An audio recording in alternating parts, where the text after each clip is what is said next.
नमस्कार दोस्तों, आज फिर आपका स्वागत है क्राउन इमिग्रेशन के यूट्यूब चैनल पर। तो आज का जो हमारा प्रोग्राम है स्टिपेंडियन हंगरी स्कॉलरशिप प्रोग्राम। तो ये प्रोग्राम के बारे में हमारी डिस्कशन करेंगे। जो हंगरी गवर्नमेंट है हर साल इस प्रोग्राम को निकालती है। जिन बच्चों ने 2024 में अक्टूबर में हंगरी में फ्री स्टडी के लिए जाना है तो उनके लिए this is the dedicated video. जो प्रोग्राम है हंगेरियन स्टिपेंडियन हंगरी का जो स्कॉलरशिप प्रोग्राम है ये 2013 से स्टार्ट है और पिछले 5 साल से लगातार मैं इसको डील करता आ रहा हूँ। तो हमें इसके अप एंड डाउन्स के बारे में मालूम है, नंबर ऑफ़ एप्लीकेशंस डालते हैं, हमें मालूम है प्रोफाइल देखने के बाद किस बच्चे की सिलेक्शन हो सकती है, तो किसको साथ में सब्स्टिट्यूशंस रखने चाहिए। इस प्रोग्राम को स्टार्ट करने से पहले मेरे प्रीवियस भी इस टॉपिक पर आप प्रोग्राम देख सकते हैं। इसी का एक सब प्रोग्राम है स्टूडेंट्स एट रिस्क। तो हंगरी गवर्नमेंट ने स्टूडेंट एट रिस्क इसका सब प्रोग्राम है वो भी इंट्रोड्यूस किया था। जो बच्चे यूक्रेन से इफ़ेक्टेड हुए थे, स्पेशली यूक्रेन के सिटीजन या नॉन यूरोपियन थे, जब उन्होंने आई थिंक 3 साल पहले इंट्रोड्यूस किया था। लेकिन स्टूडेंट एट रिस्क आज की डेट में ये भी इसका एक सब पार्ट है ओनली फॉर यूक्रेन सिटीजन्स हैं जो कि अपनी स्टडी से वहाँ पर इफ़ेक्टेड हैं, उनको भी इसमें एडवांटेज मिल सकता है, वो भी हमें संपर्क कर सकते हैं। तो हमारी एक डेडिकेटेड प्लेलिस्ट है स्टडी इन हंगरी, उसके अंदर इस प्रोग्राम की मेरी बहुत सारी वीडियोज़ हैं, उनको ज़रूर वॉच करें। उसके बाद आपको आइडिया हो सकता है कि क्राउन इमिग्रेशन इसमें कितनी टेक्निकल है। तो ये प्रोग्राम के लिए जो हंगरी गवर्नमेंट है 5 कंटिनेंट से इंटरनेशनल स्टूडेंट्स को इनवाइट करती है। 5 कंटिनेंट से इसके अंदर 90 कंट्रीज़ पार्टिसिपेट करती है। उन 90 कंट्रीज़ में इंडिया भी वन ऑफ देम है। तो कंटिनेंट्स की बात करता हूँ, एशिया है, कंटिनेंट है, अफ्रीका है, यूरोपियन कंटिनेंट है, साउथ अमेरिका और North America. These are the 5 continent. यहाँ पर से 90 कंट्रीज़ के जो नेशंस हैं वो इस प्रोग्राम को अवेल कर सकते हैं। अभी कहानी ये आती है कि इसके अंदर कौन से प्रोग्राम है, उनका मीडियम ऑफ इंस्ट्रक्शंस क्या है और कितने बच्चों को ये इंटरनेशनली ये स्कॉलरशिप अवार्ड करते हैं, उस स्कॉलरशिप के अंदर क्या क्या चीज़ें इंक्लूड है। ये उसके बाद जब बच्चे को एडमिशन मिल सकता है, फॉर्मेलिटी वीज़ा की क्या फॉर्मेलिटीज़ हैं, तो ये सारी की सारी ये हमारी एक कंप्रहेंसिव डिस्कशन रहेगी इस वीडियो के थ्रू।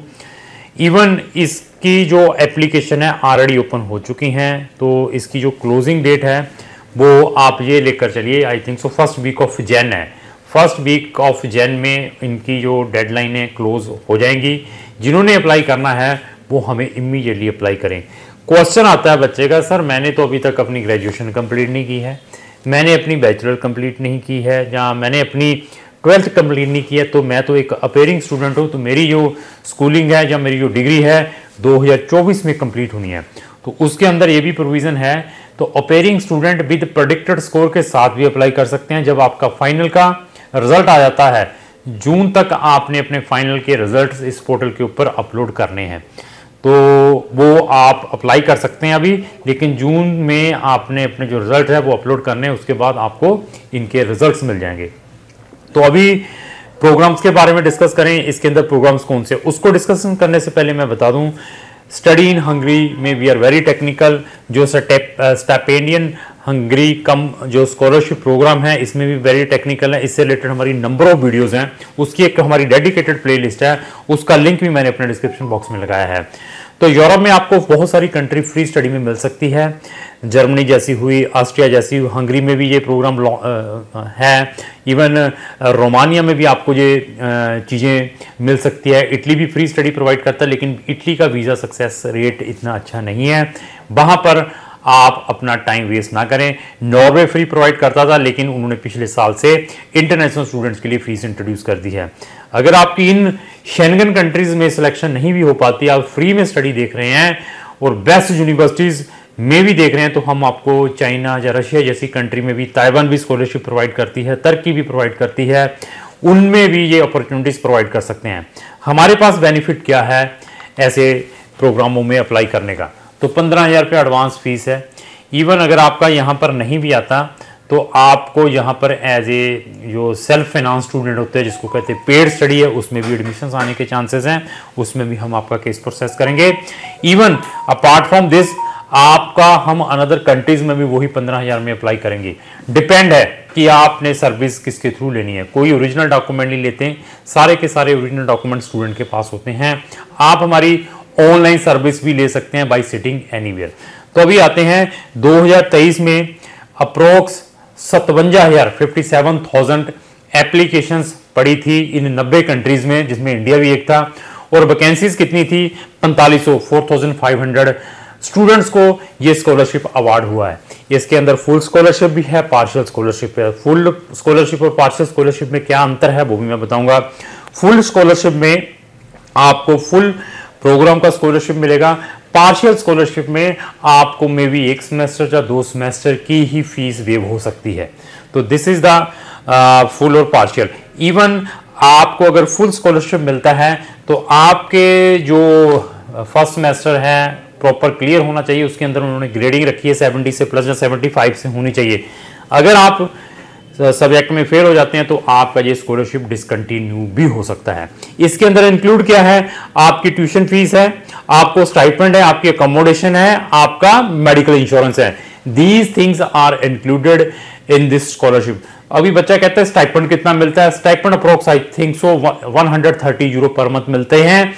और फीस तो टोटली फ्री ऑफ कॉस्ट रहेगी, अकोमोडेशन भी फ्री रहेगी आपको। तो ऐसे ऐसे एडवांटेज भी ले सकते हैं। अभी क्वेश्चन आता है कि सर इसकी कट ऑफ कैसे बनती है?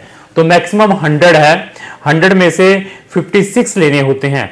उसके अलग अलग कंट्रीब्यूट्स बने हुए हैं कि जो 56 जिसके आते हैं वो एलिजिबल हो जाता है। वो मे बी वेटिंग में भी आ सकता है, उसको पार्शियल भी मिल सकता है, फुल भी मिल सकता है। वो 56 आपने कैसे लेने हैं उसके लिए जब आप हमें संपर्क करेंगे तो मैं आपकी प्रोफाइल देखने के बाद बता दूंगा कि आपको यहां पर टाइम वेस्ट करना चाहिए या नहीं। तो सबसे प्लस पॉइंट क्या है कि इसकी कोई भी एप्लीकेशन फीस नहीं है। कोई भी बच्चा इसको कहीं पर भी बैठ के अप्लाई कर सकता है। हम बहुत टेक्निकल हैं, यहां पर नंबर ऑफ स्टूडेंट्स को अप्लाई करवाते हैं। तो इनके रिजल्ट्स हैं जुलाई के फर्स्ट या एंड तक डिक्लेयर हो जाते हैं। जिनको एडमिशन मिला है, ग्रांट हुआ है, रिजेक्टेड हुआ है या पार्शियल है या वेटिंग लिस्ट में, इसकी सारी की सारी ऑनलाइन आ जाती है। इसमें कुछ यूनिवर्सिटीज जो हैं वो बच्चे का इंटरव्यू भी लेती हैं, एंट्रेंस एग्जाम भी ले सकती हैं। अभी मैं ये बता दूं इस प्रोग्राम के अंदर हंगरी की 30 होस्ट यूनिवर्सिटीज हैं जो इस प्रोग्राम में पार्टिसिपेट किया होता है, जहां पर आप जा सकते हैं।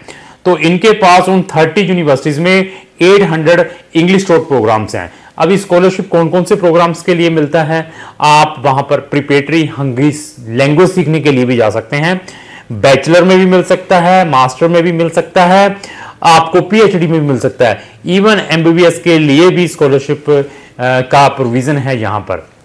तो ये मैंने सारे के सारे प्रोग्राम बता दिए। इवन अगर आपने हंगरी टॉट प्रोग्राम करना है तो आपके पास हंगरी लैंग्वेज होनी चाहिए, जहां आप प्रिपरेटरी सीख ले पहले, उसके बाद आपकी हंगरी लैंग्वेज भी स्टार्ट हो सकती है। इसके अंदर ये भी कंडीशन है जो बच्चे इंग्लिश टॉट प्रोग्राम में वहां पर जाते हैं तो उनको अपने सेकंड सेमेस्टर में हंगरी लैंग्वेज भी क्लियर करनी पड़ेगी, क्योंकि वहां की जो यूनिवर्सिटीज हैं आपको हंगरी लैंग्वेज भी सिखाते हैं। तो आपका स्कॉलरशिप तभी कंटिन्यू रहेगा अगर आप पहले साल में अपनी हंगरी लैंग्वेज को भी क्लियर करते हैं, जिन्होंने इंग्लिश टॉट में जाकर अपनी ये सारे के सारे प्रोग्राम्स करने हैं। तो सबसे ज्यादा जो चांसेस रहते हैं कौन से स्टूडेंट्स के रहते हैं? जो बच्चे स्टेम से रिलेटेड हैं। स्टेम कौन से हैं? साइंस है, टेक्नोलॉजी है, इंजीनियरिंग है, मैथमेटिक्स है। ये वाले स्टूडेंट्स को स्कॉलरशिप मिलने के मैक्सिमम चांसेस रहते हैं। अभी परसेंटेज कितने होने चाहिए? आइल्स चाहिए या नहीं चाहिए? आइल्स का जो प्रोफिशिएंसी है that is again depend on the hosting university, जहां पर आप अपना ये स्कॉलरशिप थ्रू जो इनका सेंट्रलाइज पोर्टल है। तो अभी आता है कि वो यूनिवर्सिटीज बच्चे को कैसे प्रेफर करती हैं और कितने प्रोग्राम्स और कितनी यूनिवर्सिटीज में अप्लाई कर सकते हैं। तो आप यहां पर 2 प्रोग्राम्स में अप्लाई कर सकते हैं। तो फर्स्ट भी है, सेकंड भी है। तो वो कैसे अप्लाई करना है, किसको प्रेफर करना है? अभी बच्चा कहता है मेरे 65%, 70% है, 75% परसेंटेज है, तो मुझे ये स्कॉलरशिप मिल सकता है। उन बच्चों को ये स्कॉलरशिप अवॉइड करना चाहिए। उनके जो एडमिशन चांसेस है बहुत नेग्लिजिबल है। लेकिन जो भी बच्चे इसको अप्लाई करते हैं तो उनको वहां की जो होस्ट यूनिवर्सिटीज हैं, अगर स्कॉलरशिप ग्रांट नहीं होता तो वो भी आपको ऑफर लेटर भेज देती हैं कि हम आपको as a self finance student भी कंसिडर कर सकते हैं अगर आप पेड स्टडी में भी हमारी यूनिवर्सिटीज में आना चाहते हैं। तो अगर आपकी क्वेरी रिलेटेड टू हंगरी है तो आप हमें संपर्क कर सकते हैं। हमारे पास 100 कंट्रीज के ऑप्शंस हैं। We are very technical, not in Hungary, और भी सारी की सारी शेंगन कंट्रीज में।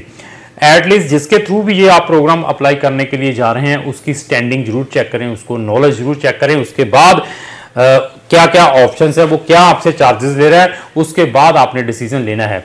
आपका मोटिवेशन लेटर जिसको हम एसओपी कहते हैं कितनी इंपॉर्टेंट है, आपका मेडिकल कितना इंपॉर्टेंट है, आप एमओआई के साथ अप्लाई कर रहे हैं या विद से अप्लाई कर रहे हैं, ये बहुत इंपॉर्टेंट है। आपके सब्जेक्ट्स कौन से हैं और प्रोस्पेक्टिव कोर्स कौन सा है, ये सारा का सारा इंफॉर्मेशन आपको under one umbrella crown immigration के पास मिल सकता है।